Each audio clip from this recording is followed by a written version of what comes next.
नमस्कार दोस्तों, welcome and welcome back to epic travel stories. मैं हूं अंकित और आज हम आ गए हैं दिल्ली के चिड़ियाघर यानी दिल्ली जू में। ये दिल्ली का नेशनल जूलॉजिकल पार्क 176 एकड़ में फैला हुआ प्रोटेक्टेड ग्रीन जोन है। एंटर करते ही आपको जू का कैफेटेरिया दिखेगा। आप यहाँ मेन्यू पे अवेलेबल आइटम्स और उनके प्राइसेस भी देख सकते हैं।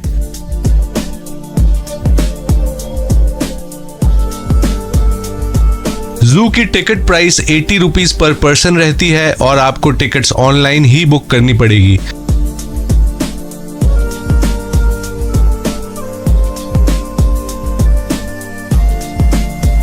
दिल्ली चिड़ियाघर की लोकेशन ठीक पुराना किला के साथ मथुरा रोड पर है।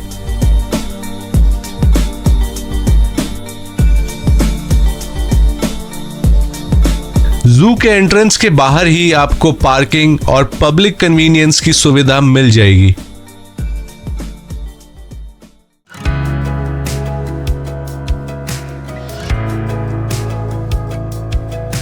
दोस्तों, जू में एंटर करते ही हमें दिखता है आई लव दिल्ली जू का सेल्फी पॉइंट।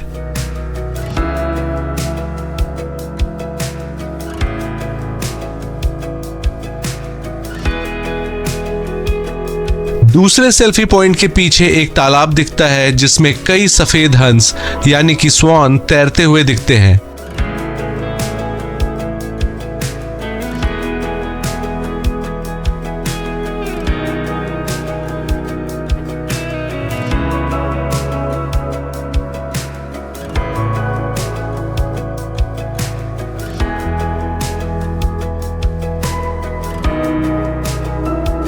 उड़ते हुए पक्षी और चलते हुए फव्वारे इस जगह की सुंदरता को और भी बढ़ा देती है।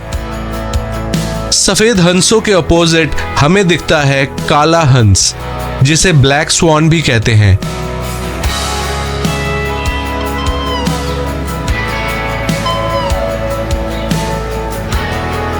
ये दुनिया का एक अनोखा और खूबसूरत पक्षी है। ये मुख्य रूप से ऑस्ट्रेलिया में पाया जाता है, जहां ये सबसे आम है। पहले यूरोप के लोग सोचते थे कि सभी हंस सफेद होते हैं, लेकिन 1697 में जब काले हंस देखे गए तो ये बहुत आश्चर्य की बात थी और सभी हंसों में सबसे लंबी गर्दन वाला हंस है ये। जू में आपको कई सेल्फी पॉइंट्स और आइसक्रीम और कोल्ड ड्रिंक के काउंटर्स भी दिख जाएंगे। जू बहुत ही ज्यादा बड़ा है। आप चाहे तो यहाँ पे बैटरी ऑपरेटेड व्हीकल भी ले सकते हैं, जिसका प्राइस 85 रुपीज पर एडल्ट और 50 रुपीज पर चाइल्ड रहता है।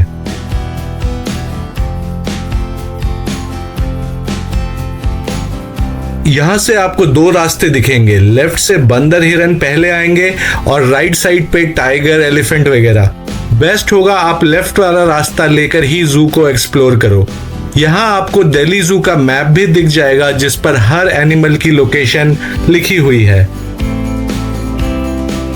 अरे हाँ, आपको मैं बताना भूल गया, दिल्ली जू का nearest metro station supreme court, Pragati Maidan, Khan market metro और JLN स्टेडियम मेट्रो है। ये सभी मेट्रो स्टेशन दिल्ली चिड़ियाघर से लगभग 2 से 2.5 किलोमीटर की दूरी पे है। वहाँ से आप आसानी से ऑटो रिक्शा, टैक्सी या ई रिक्शा लेकर 10-15 मिनट में चिड़ियाघर पहुँच सकते हैं।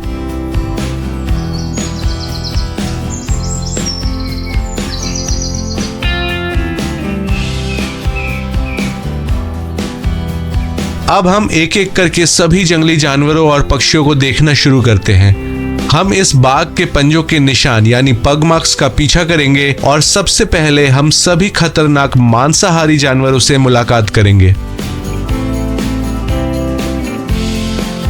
सबसे पहले हम टाइगर एनक्लोजर पे पहुंचते हैं और मेरी आंखें टाइगर को ढूंढने लगती है।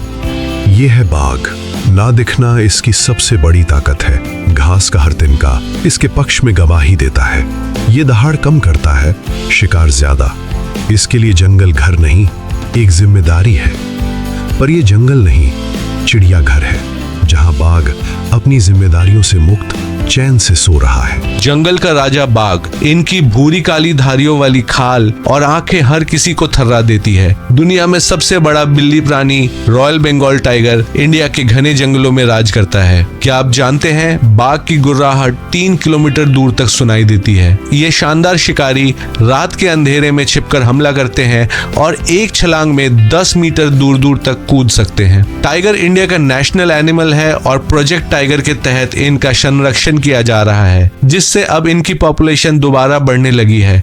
टाइगर्स का एवरेज लाइफ स्पैन 15 से 20 साल तक होता है। बाघ ना सिर्फ शिकारी है बल्कि जंगल के संतुलन का रक्षक भी है। चलिए अब देखते हैं व्हाइट टाइगर।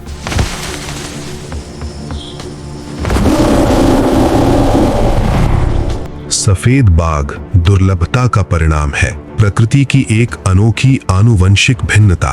उसका फीका रंग भीड़ को खींच लाता है। कैमरे लगातार चमकते हैं, पर हर सुंदरता एक कीमत लेकर आती है। जंगल में ऐसा रंग लाभ नहीं देता। प्रकृति आकर्षण को नहीं चुनती, वो चयन करती है जीवित रहने का। जी हाँ दोस्तों, व्हाइट टाइगर्स जंगल में नहीं पाए जाते। ये असल में बंगाल टाइगर की एक खास किस्म है, जिनमें एक दुर्लभ जेनेटिक म्यूटेशन की वजह से इनका फर सफेद और धारियां हल्की होती है। ये अलग प्रजाति नहीं है बल्कि सामान्य नारंगी बाघों का ही रूप है। सफेद बाघ की आंखें नीली या हल्के रंग की होती है। दुनिया में सफेद बाघ पैदा होने की संभावना सिर्फ 10,000 में से 1 होती है। ज्यादातर सफेद बाघ चिड़ियाघरों में या सफारी में पाए जाते हैं, जहां इन्हें पैदा करने के लिए व्हाइट टाइगर्स के बीच इनब्रीडिंग कराई जाती है। इससे कई बार इन्हें हेल्थ इश्यूज जैसे आंखों की कमजोरी, हड्डियों की बीमारी या छोटी उम्र आ जाती है। दुनिया में लगभग 200 सफेद बाघ है, जिनमें से आधे भारत में है।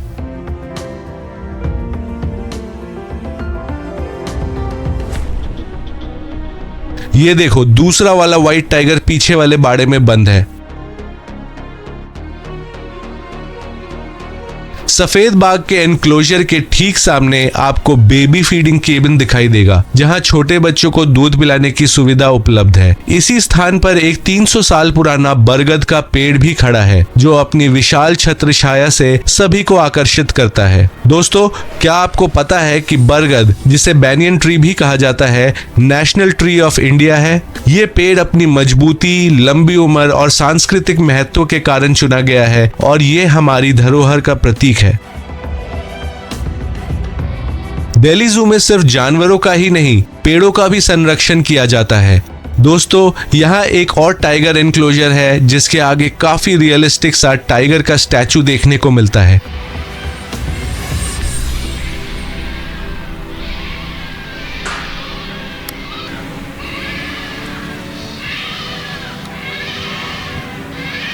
ये वाला टाइगर एनक्लोजर देखने से खाली मालूम पड़ता है और गौर से देखने पे एक छोटा सा सफेद बाघ अपने डेन की छाया में सोता हुआ नजर आता है।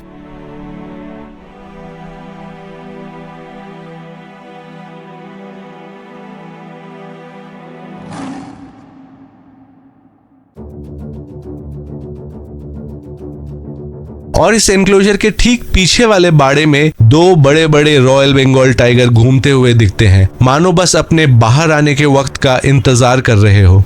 अभी तक चैनल को सब्सक्राइब नहीं किया? चलो जल्दी सब्सक्राइब करो, अभी के अभी। फिर हम पहुंचते हैं लायन एनक्लोजर के पास, जहां लोगों की भीड़ लगी हुई होती है। खुले मैदानों में शेर छिपता नहीं, वो दिखता है। ये अकेला नहीं रहता, परिवार में चलता है। जहां बाघ सन्नाटा चुनता है, वहां शेर उपस्थिति चुनता है। ये शक्ति का प्रदर्शन है, पर भीतर ये भी उतना ही सतर्क है। एशियाटिक लायन, जिन्हें भारतीय शेर भी कहते हैं, दुनिया के सबसे शक्तिशाली जानवरों में से एक है। ये शेर अब सिर्फ भारत के गुजरात राज्य में गिर के जंगलों में ही पाए जाते हैं। दुनिया में कहीं और जंगली एशियाई शेर नहीं मिलते। ये अफ्रीकी शेरों से थोड़े छोटे होते हैं और मेल एशियाई शेर का वजन लगभग 160 से 190 किलोग्राम तक होता है, जबकि मादा का वजन 110 से 120 किलोग्राम के आसपास रहता है। जो इंडियन लायन होते हैं उनकी जो मेन होती है वो अफ्रीकी लायन से कम होती है और उनके जितनी घनी और लंबी नहीं होती, इसलिए इनके कान हमेशा दिखाई देते हैं। ये ज्यादातर रात में सक्रिय होते हैं और दिन में 20 घंटे से ज्यादा सोते या आराम करते रहते हैं। काफी साल पहले इनकी संख्या बहुत कम हो गई थी और ये विलुप्त होने के कगार पे थे, लेकिन भारत सरकार और लोगों के प्रयास से अब इनकी संख्या बढ़कर लगभग 675 हो गई है। ये एक बड़ी सफलता है। यहाँ शेरों का एक और एनक्लोजर है जहाँ एक शेर गहरी नींद में सोता हुआ दिखाई देता है। इसी बाड़े के साथ जुड़े हुए पिंजरे के पीछे एक शेरनी भी नजर आती है जिसकी निगाहें लगातार जू विजिटर्स पे टिकी रहती हैं। अरे दोस्तों, दूर से क्या देख रहे हो? आओ मेरे साथ बैठ के चिल करो, बहुत भूख लगी है मुझे। दोस्तों, जंगल में तो टाइगर रहता है, शेर सूखे जंगल या ग्रासलैंड में रहता है, प्रॉपर जंगल में रहता भी नहीं है। तो फिर लायन को जंगल का राजा क्यों कहते हैं? मेरे ख्याल से टाइगर असली जंगल का राजा है। आप लोगों को क्या लगता है, कौन है असली king of the jungle? Comment करके जरूर बताएं। जंगल में अगर कोई सचमुच अदृश्य रहना जानता है तो वो तेंदुआ है। ये ताकत से नहीं, समझ से जीता है। पेड़ की सबसे ऊंची डाल पर अपना शिकार लटकाकर ये सिर्फ भोजन नहीं बचाता, ये संघर्ष से बचता है। पेड़ों की शाखाओं पर लटका हुआ साया ये तेंदुआ है। न बाघ जितना भारी, न शेर जितना मुखर, पर अनुकूलन इसकी असली पहचान है। शहर के किनारे और जंगल की गहराई दोनों में ये रास्ता ढूंढ लेता है। तेंदुए का शरीर मजबूत होता है। मेल लेपर्ड का वजन 50 से 80 किलोग्राम तक हो सकता है, जबकि फीमेल थोड़ी छोटी होती है और 30 से 50 किलोग्राम के बीच उसका वेट होता है। इनकी खास पहचान उनके कोट पर काले गुलाब जैसे धब्बे होते हैं जिन्हें रोजेट्स कहते हैं। इनकी पूंछ लंबी और मजबूत होती है जो इन्हें संतुलन बनाने में मदद करती है। तेंदुआ बहुत तेज दौड़ सकता है, ऑलमोस्ट 60 किलोमीटर प्रति घंटे के रफ्तार से। ये 6 मीटर दूर तक छलांग लगा सकता है और 3 मीटर ऊंची छलांग भी मार सकता है।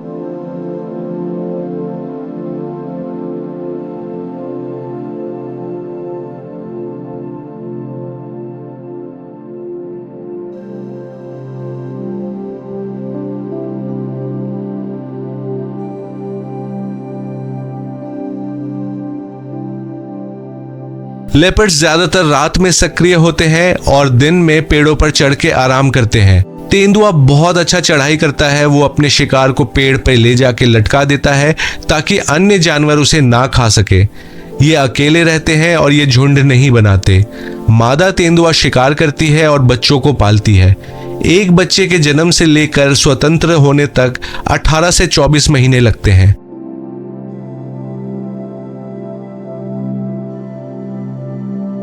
दोस्तों, लेपर्ड्स बहुत चतुर होते हैं। ये हिरन, सांबर, बंदर, जंगली सुअर और कभी-कभी पालतू जानवरों का भी शिकार करते हैं। ये इंसानों के आसपास भी रह सकते हैं और कभी-कभी इंसानों से टकराव भी हो जाता है, लेकिन ज्यादातर ये इंसानों से दूर रहना ही पसंद करते हैं।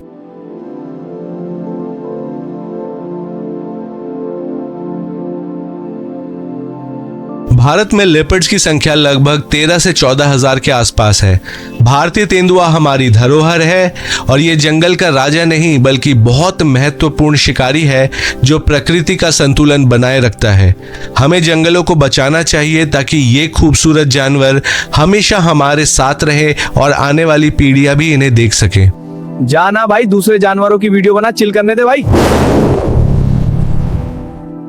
दोस्तों, अगला जानवर है इंडियन वुल्फ। भारतीय भेड़िया भारत का बहुत ही खास और प्राचीन जंगली जानवर है। ये ग्रे वुल्फ की एक उप प्रजाति है और दुनिया के सबसे पुराने भेड़िया वंश में से एक माने जाते हैं। ये अफ्रीका या यूरोप के भेड़ियों से अलग है और भारत में ही मुख्य रूप से पाए जाते हैं। इंडियन वुल्फ का आकार मीडियम साइज का होता है। इनका वजन 18 से 30 किलोग्राम तक होता है। इनका रंग हल्का भूरा या लाल भूरा होता है और कोट छोटा और पतला होता है क्योंकि ये गर्म इलाकों में पाए जाते हैं। इनकी आंखें सुनहरी या पीली नीली चमकती है जो रात में बहुत दूर तक देख सकती है। ये ज्यादातर खुले घास के मैदानों, कटीली झाड़ियों, सूखे जंगलों और कृषि इलाकों में रहते हैं। आमतौर पे 4 से 8 भेड़िए छोटे छोटे झुंड में एक साथ रहते हैं। ये खरगोश, हिरन, जंगली सुअर, चूहे और कभी कभी पालतू बकरियां या भेड़ों का भी शिकार कर देते हैं।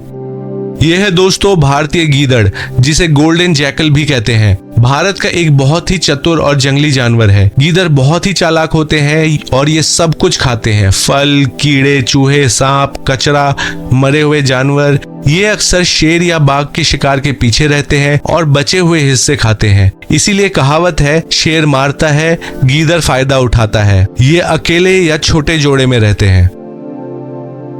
जैकल के बाद हम फॉक्स के पिंजरे के पास पहुंचते हैं। भारतीय लोमड़ी, जिसे इंग्लिश में फॉक्स कहते हैं, भारत की सबसे छोटी जंगली कुत्ते वाली प्रजाति है। ये पूरे इंडियन सब कॉन्टिनेंट में पाई जाती है और ये भारतीय लोमड़ी बहुत ही चालाक शिकारी है। ये कीड़े, चूहे, छोटे पक्षी, सांप, फल और कभी कभी अंडे भी खाती है। ये अकेले या जोड़े में रहते हैं और मादा 2 से 4 बच्चों को जन्म देती है और दोनों माता पिता उनकी देखभाल करते हैं। ये प्रकृति के सफाई कर्मी है क्योंकि ये मरे हुए जानवरों को भी खाते हैं।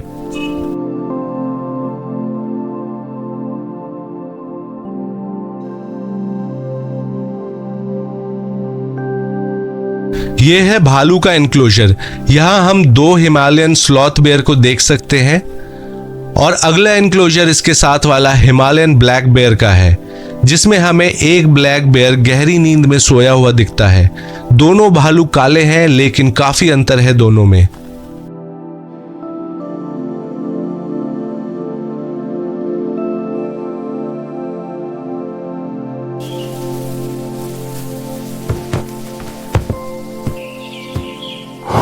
हेलो फ्रेंड्स, मैं हूं हिमालयन ब्लैक बेयर। आइए जानते हैं हिमालयन स्लॉथ बेयर और हिमालयन ब्लैक बेयर में क्या डिफरेंस है।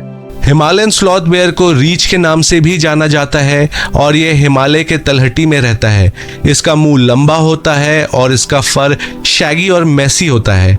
वहीं हिमालयन ब्लैक बेयर पहाड़ों में 3000 मीटर से ऊपर पाया जाता है और इसका फर चमकीला और इसकी थूत छोटी होती है। एक समय था जब भालू जंगल से दूर लोगों की भीड़ के बीच खड़ा था। रस्सी बंधी थी और लोग इसे नाच कहते थे, पर वो नाच नहीं था, वो विवशता थी। आज जंगल में लौटता हर भालू एक शांत सुधार की कहानी है। कहा जाता है ये भालू इंसानों को उठा ले जाता है। कहानियां अक्सर डर से जन्म लेती हैं। कहानी सुनाई जाती है कि ये भालू इंसानों को उठा ले जाता है, उन्हें गुफाओं में बंद कर देता है, पर सच कहानियों से कम रोमांचक होता है। हिमालयी काला भालू फल खाता है, मेवे, कीड़े, कभी कभी शहद। मनुष्य उसका शिकार नहीं, अक्सर उसका खतरा है। चलिए दोस्तों, अब वक्त आ गया है पानी के सबसे खतरनाक शिकारी को देखने का। आइए देखते हैं जू में कितने प्रकार के क्रोकोडाइल्स हैं।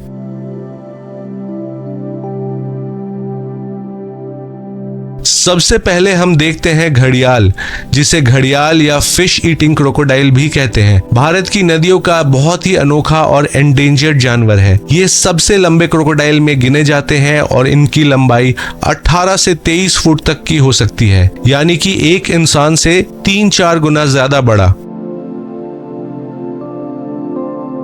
घड़ियाल की सबसे खास बात उसकी लंबी और पतली थूथन है। नर घड़ियाल की थूथन के सिरे पर एक बड़ा गुब्बारा जैसा उभार होता है, जिसे घड़ा कहते हैं। ये बिल्कुल एक मिट्टी के घड़े जैसा लगता है और इसी वजह से इसका नाम घड़ियाल पड़ा।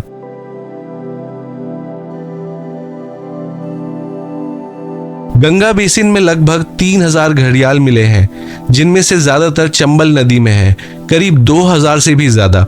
ये घड़ियाल क्रिटिकली इंजर्ड प्राणी है।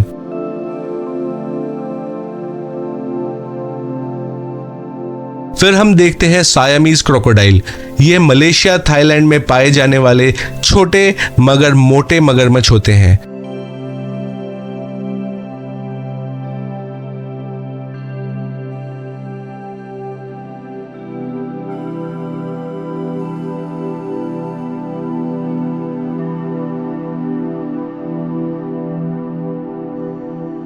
इसके बगल वाले एनक्लोजर में हमें छोटे भारतीय मगरमच्छ यानी मार्श क्रोकोडाइल भी दिखाई देते हैं।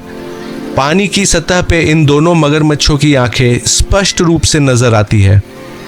हालांकि ये मगरमच्छ अभी छोटे हैं और पानी में रहते हुए भी छोटे लगते हैं, लेकिन जब ये बाहर निकलते हैं तो पता चलता है कि छोटे मगरमच्छ भी कितने प्रभावशाली और बड़े आकार के हो सकते हैं।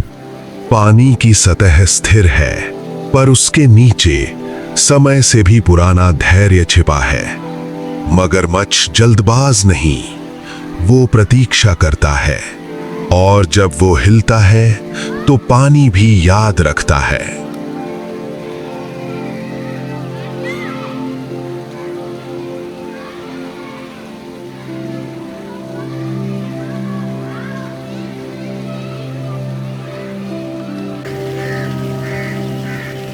दोस्तों, आप देख सकते हो पानी के बाहर भी इस छोटे मगरमच्छ का साइज कितना बड़ा है। मुझे तो लगता है शार्क से भी ज्यादा खतरनाक मगरमच्छ होता है, चाहे किसी भी साइज का हो। इसीलिए शायद कहा जाता है कि पानी में रहकर मगरमच्छ से बैर नहीं। मादा 20 से 50 अंडे देती है और रेत में गड्ढा करके दबाती है। बच्चे निकलने पर माँ उन्हें मुंह में लेकर पानी में ले जाती है। फिर हम बढ़ते हैं सबसे बड़े वाले मगरमच्छ की ओर। यहाँ हमें 2 मगरमच्छ धूप सेकते हुए नजर आते हैं। मगरमच्छ, जिसे मगर या मार्श क्रोकोडाइल भी कहते हैं, भारत की नदियों और तालाबों का एक मजबूत और शक्तिशाली जानवर है। ये दुनिया के मगरमच्छों में सबसे चौड़ी जबड़े वाला होता है, जो इसे अमेरिकी एलिगेटर जैसा दिखाता है। मगरमच्छ का शरीर बहुत मजबूत होता है। नर मगरमच्छ 3 से 4 मीटर लंबे हो सकते हैं, कभी कभी 5 मीटर तक भी पहुंच जाते हैं, और इनका वजन 700 किलोग्राम तक हो सकता है। ये मुख्य रूप से मीठे पानी में रहते हैं, जैसे नदियां, झीलें, तालाब, दलदल और कभी कभी खारे पानी के मुहाने पर भी। ये बहुत अच्छे तैराक हैं और घंटों पानी में डूबे रह सकते हैं। ये शिकार के लिए चुपके से इंतजार करते हैं। ये मछली, पक्षी, कछुए, छोटे स्तनधारी और कभी कभी बड़े जानवरों का भी शिकार करते हैं। ये सामाजिक भी होते हैं और कई मगरमच्छ साथ में धूप सेकते हैं या बच्चे पालते हैं।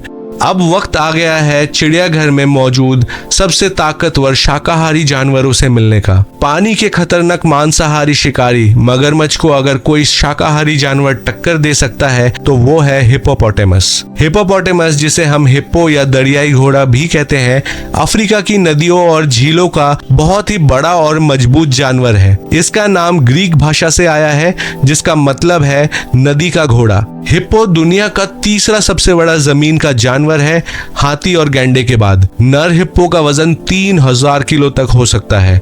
ये ज्यादातर पानी में रहते हैं, दिन में पानी में डूबे रहते हैं ताकि उनकी संवेदनशील त्वचा धूप से बच सके। और सबसे इंटरेस्टिंग बात यह है कि ये हिप्पो तैर नहीं सकते, बल्कि पानी के नीचे जमीन पर भागते हैं। उनकी आंखें, कान और नाक सिर के ऊपर होता है, इसीलिए वो पानी में रहते हुए भी सांस ले सकते हैं, देख सकते हैं और सुन सकते हैं।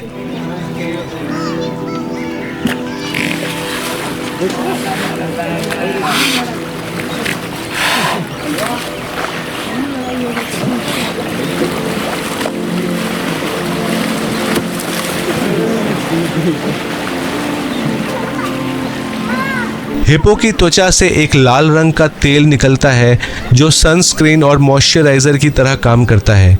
इसीलिए लगता है जैसे वो खून का पसीना बहा रहा हो। ये रात में जमीन पर निकल के घास खाते हैं और एक हिप्पो रात में 40 किलोग्राम घास तक खा सकता है।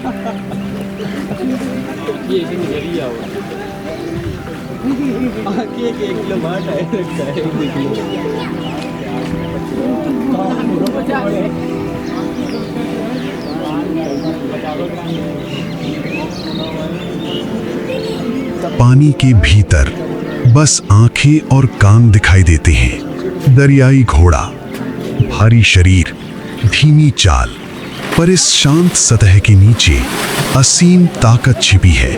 दिन का अधिकांश समय ये पानी में बिताता है, धूप से बचने के लिए। जैसे ही रात होती है, ये घास के मैदानों की ओर बढ़ता है। शांत दिखने वाला ये जीव अफ्रीका के सबसे प्रभावशाली शाकाहारियों में से एक है। प्रकृति में आकार सिर्फ वजन नहीं होता, वो प्रभाव भी होता है। अगला जानवर है भारतीय गैंडा, जिसे एक सिंग वाला गैंडा या ग्रेटर वन हॉर्न राइनो भी कहते हैं। ये भारत का सबसे बड़ा और शक्तिशाली जंगली जानवरों में से एक है। ये मुख्य रूप से आसाम के काजीरंगा नेशनल पार्क में पाए जाते हैं, जहां दुनिया की सबसे ज्यादा इनकी संख्या है, और कुछ राइनो नेपाल के कुछ इलाकों में भी पाए जाते हैं। भारतीय गैंडों का शरीर बहुत मजबूत होता है और इनका वजन 2000 से 3000 किलोग्राम तक हो सकता है। इनकी स्किन मोटी और प्लेट जैसी होती है, जैसे कोई कवच पहना हो। ये घास खाते हैं और दलदली घास के मैदानों में रहना पसंद करते हैं। ये अच्छे तैराक होते हैं और पानी में बहुत समय बिताते हैं। गर्मी से बचने और कीड़ों से बचाव के लिए कीचड़ में लौटते रहते हैं। ये ज्यादातर अकेले रहते हैं, लेकिन कभी कभी छोटे समूह में भी दिख जाते हैं। काफी साल पहले इनकी संख्या बहुत कम हो गई थी, सिर्फ 100-200 ही बचे थे, क्योंकि शिकार और सींग के लिए इन्हें मार दिया जाता था। लेकिन भारत सरकार, काजीरंगा नेशनल पार्क और संरक्षण प्रयासों से अब इनकी संख्या बहुत बढ़ गई है। 2025 की ताजा गणना के अनुसार दुनिया में लगभग 4000 भारतीय गैंडे हैं, जिनमें से भारत में 3300 और नेपाल में 700 हैं।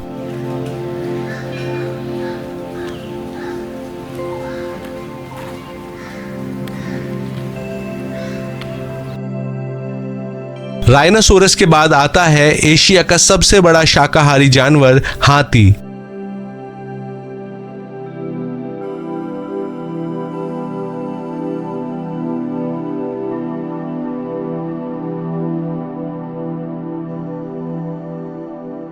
यहां वैसे 2 हाथी होते हैं, पर आज एक ही दिख रहा है।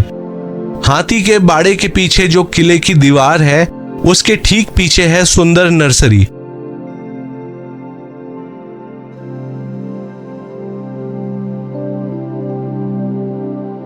दीवार को देखने के लिए जब मैं कैमरा जूम करता हूं, तो मुझे दूसरा हाथी भी पीछे सर हिलाता हुआ दिख जाता है।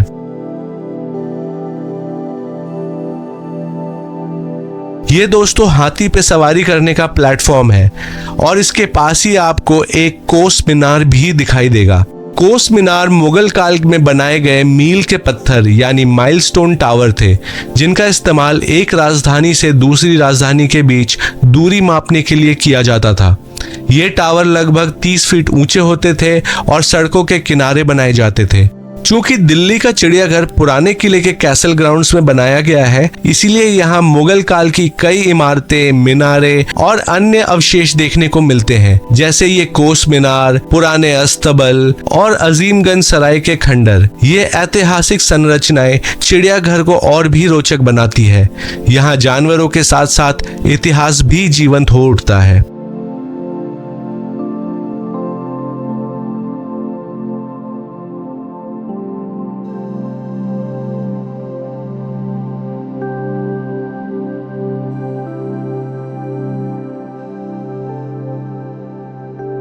फिर हम पहुंचते हैं हिरणों के बाड़े के पास। इस बारे में हम अलग अलग हिरन के प्रजातियों को एक साथ रहते और भोजन का आनंद लेते देखते हैं। घास के इस खुले मैदान में सुबह की धूप अभी अभी धरती को छू रही है। एक और नीलगाय, एशिया की सबसे बड़ी हिरन प्रजाति, लंबी टांगे और हर आहट पर उठती हुई नजर। और ठीक उसके पास काकड़, भौंकने वाला हिरन, छोटा, संकुची। पर इस क्षण में कोई बड़ा नहीं, कोई छोटा नहीं, सिर्फ घास की कोमल पत्तियां और 2 धड़कते हुए जीवन। प्रकृति सिखाती है, साथ रहना भी जीवित रहने जितना ही जरूरी है।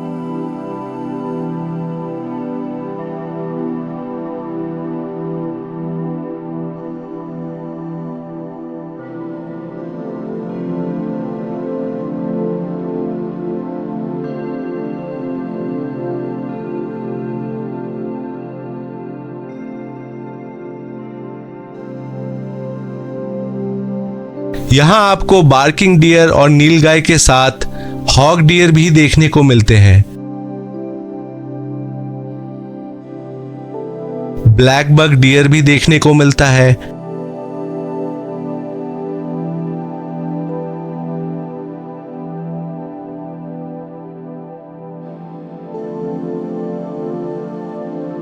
चिंकारा यानी इंडियन गजल भी देखने को मिलता है।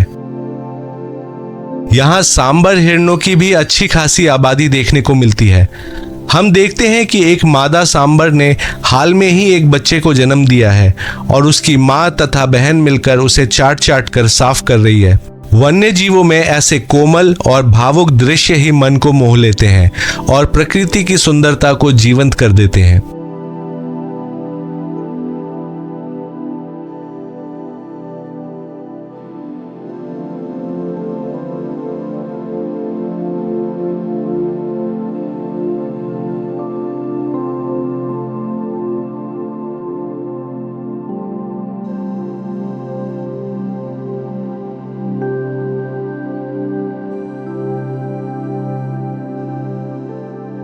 यहाँ मुझे मणिपुरी हिरन यानी ब्रो एंटलर डियर या सांगाई भी दिखाई देते हैं।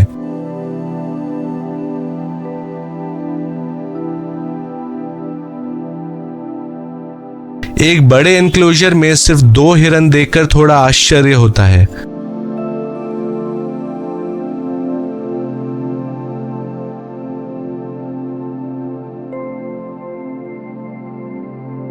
लेकिन बगल वाले बाड़े में ब्रो एंटलर डियर की अच्छी खासी संख्या नजर आती है, जो देखने में बहुत ही सुंदर और प्रभावशाली लगती है। यहाँ हमें स्वैम्प डियर यानी बारहसिंगा की भी एक छोटी सी फैमिली देखने को मिलती है।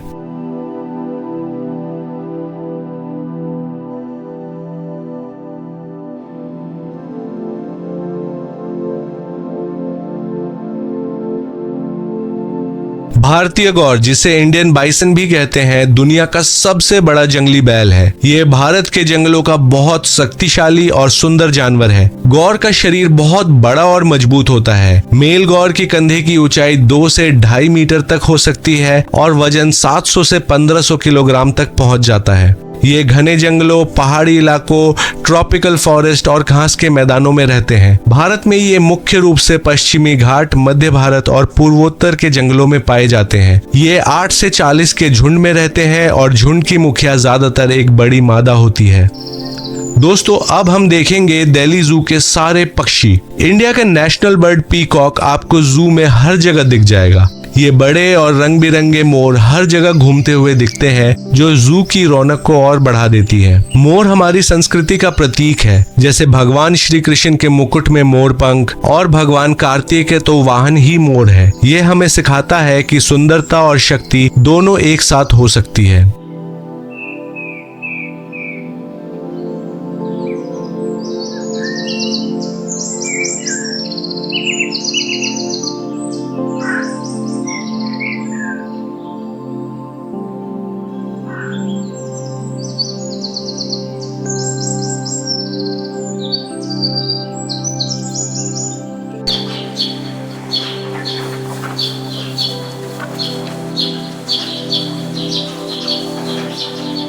एग्जॉटिक बर्ड्स की बात करें तो यहाँ blue and yellow macaw, red blue green Macau,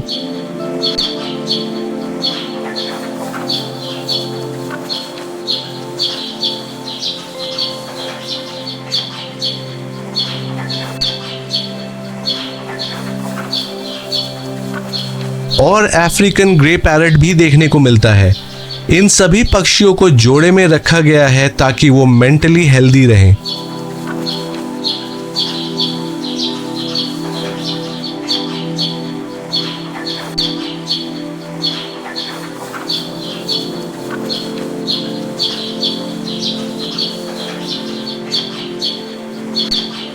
यहाँ हम बड़े साइज के इंडियन ग्रीन पैरट्स को भी देख सकते हैं। यहाँ आप रंग बिरंगे सन कॉर्नियोर और लव बर्ड्स को भी देख पाएंगे।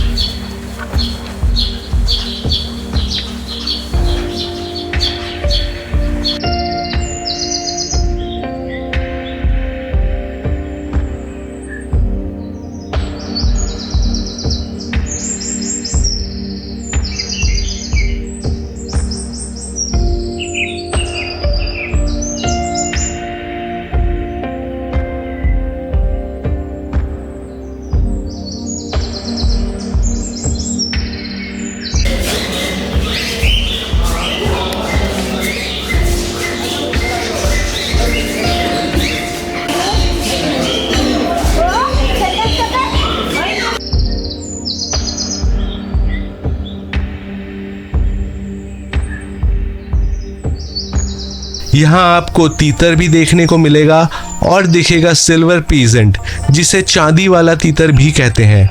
ये एक बहुत खूबसूरत और राजसी पक्षी है। मेल सिल्वर पीजेंट बहुत आकर्षक होता है। उसका शरीर चमकीला सफेद होता है, चेहरा लाल और पैर भी लाल होते हैं। इनकी पूंछ लंबी और शानदार होती है, और जबकि मादा का रंग भूरा होता है, जो जंगल में छिपने में मदद करता है। ये ज़मीन पर रहने वाले पक्षी हैं और ये छोटे झुंड में रहते हैं और दिन में भोजन ढूंढते हैं। ये कीड़े, बीज, फल और पत्तियां खाते हैं। ये बहुत तेज दौड़ सकते हैं और उड़ भी सकते हैं। ये पक्षी प्राचीन चीनी कला और कविता में बहुत ही प्रसिद्ध है। इन्हें व्हाइट फीनिक्स भी कहा जाता है। ये कैद में भी लोकप्रिय है और बहुत अच्छे से पाले जाते हैं। लार्ज एक्सोटिक बर्ड्स की बात करें तो यहाँ कई सारे ईमू पक्षी भी हैं। ईमू, जिसे एमू भी कहते हैं, दुनिया का दूसरा सबसे बड़ा पक्षी है। ये ऑस्ट्रेलिया का नेशनल बर्ड है और ये उड़ नहीं सकता। ईमू का पेट में छोटे पत्थर होते हैं जो खाने को पीसने में मदद करते हैं।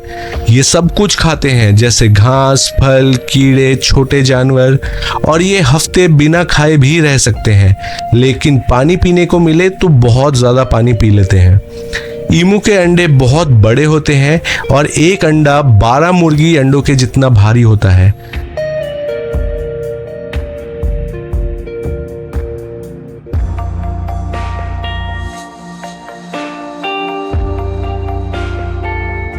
ईमू के बाड़े के साथ ही है अफ्रीका में पाए जाने वाले ऑस्ट्रिच का एनक्लोजर। शुतुरमुर्ग, जिसे ऑस्ट्रिच भी कहते हैं, दुनिया का सबसे बड़ा और सबसे भारी पक्षी है। ये उड़ नहीं सकता, लेकिन जमीन पर सबसे तेज दौड़ने वाला पक्षी है। शुतुरमुर्ग की ऊंचाई 2 से 2.5 मीटर तक होती है, यानी लगभग 9 फीट। इसका वजन 90 से 150 किलोग्राम तक होता है और ये बहुत ही तेज दौड़ते हैं, ऑलमोस्ट 70 किलोमीटर प्रति घंटे की रफ्तार से। ये एक छलांग में 3 से 5 मीटर की दूरी तय कर सकते हैं। खतरे से बचने के लिए ये तेज भागते हैं और मजबूत पैरों से लात भी मार सकते हैं, जो कि शेर को भी मार सकता है। ऑस्ट्रिच का अंडा दुनिया का सबसे बड़ा अंडा होता है, लगभग 15 सेंटीमीटर लंबा, और इसका वजन 1.5 से 2 किलोग्राम का हो सकता है। ये 24 से 25 मुर्गी के अंडों जितना बड़ा होता है और मेल और फीमेल मिलकर अंडों पर बैठते हैं। मेल ऑस्ट्रिच रात को बैठता है और फीमेल ऑस्ट्रिच दिन में। शुतुरमुर्ग अफ्रीका में काफी संख्या में है, लाखों में। ये मजबूत और अनोखे पक्षी हैं जो हमें सिखाते हैं कि उड़ न सको तो भी तेज दौड़कर जीवन जी सकते हैं। ऑस्ट्रिच अफ्रीका की शान है। दिल्ली जू में वॉक इन एवियरी भी है, जहां विजिटर्स जा नहीं पाते।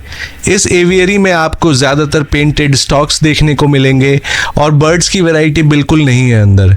मेरे ख्याल से दिल्ली जू वालों को अपने वॉकिंग एवियरी को फिर से डेवलप करना चाहिए, ताकि लोग इसे अंदर से एक्सपीरियंस कर सकें।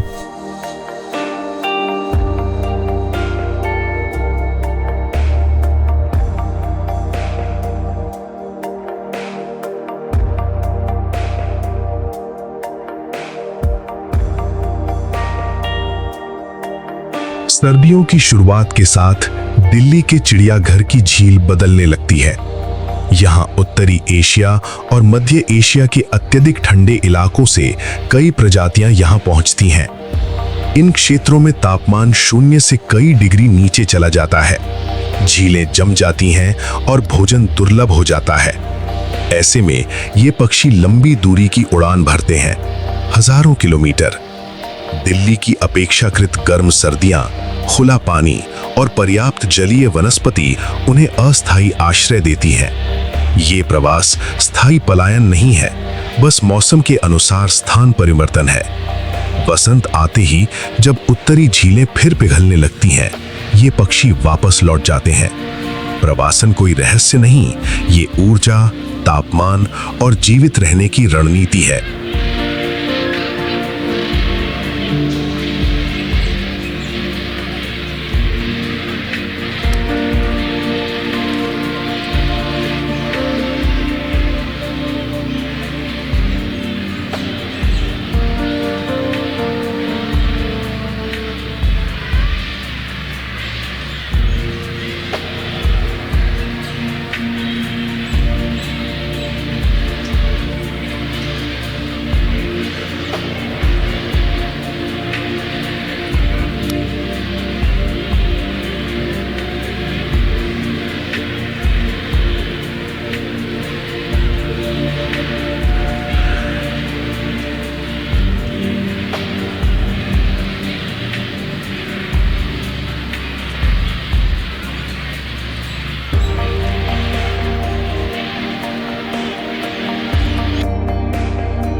जिन लोगों को बर्ड वॉचिंग का शौक है, आई होप इन पक्षियों को इतने करीब से देखकर आपको अच्छा लगा होगा।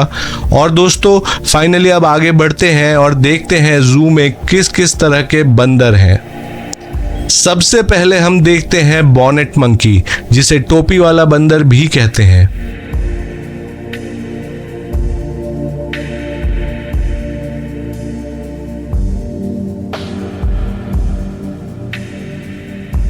यहाँ हम लायन टेल मंकी यानी शेरपूछ बंदर को भी देखते हैं।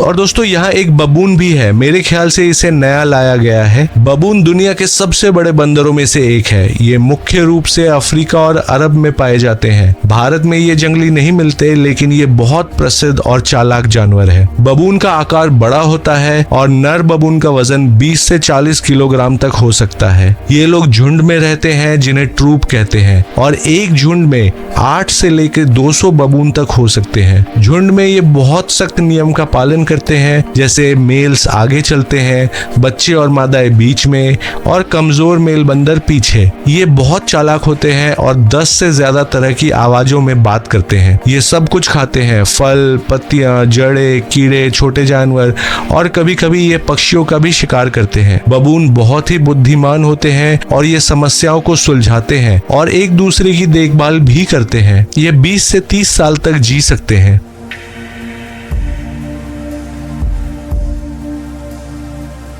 पिंजरे में बैठे विदेशी बंदर उसी समय दिल्ली के चिड़ियाघर में स्थानीय बंदर खुले घेरे में उछलते हैं, पेड़ों से पेड़ों तक। अंतर सिर्फ जगह का नहीं है, अंतर विकल्प का है। प्रकृति को सीमित किया जा सकता है, पर पूरी तरह बदला नहीं जा सकता।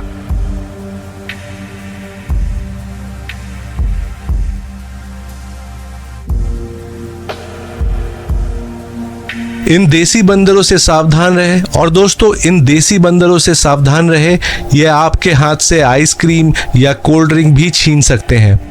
दिल्ली जू अगर जिराफ, ज़ीब्रा, गोरिल्ला या चिंपैंजी लेकर आते हैं तो जू की वाइल्ड लाइफ डाइवर्सिटी बढ़ेगी और ज्यादा लोग जू घूमने आएंगे। दोस्तों दिल्ली चिड़ियाघर में चारों ओर हरे भरे पेड़, रंग बिरंगे फूलों की खूबसूरत व्यवस्था की गई है, जो पूरे परिसर को अधिक आकर्षक बनाती है।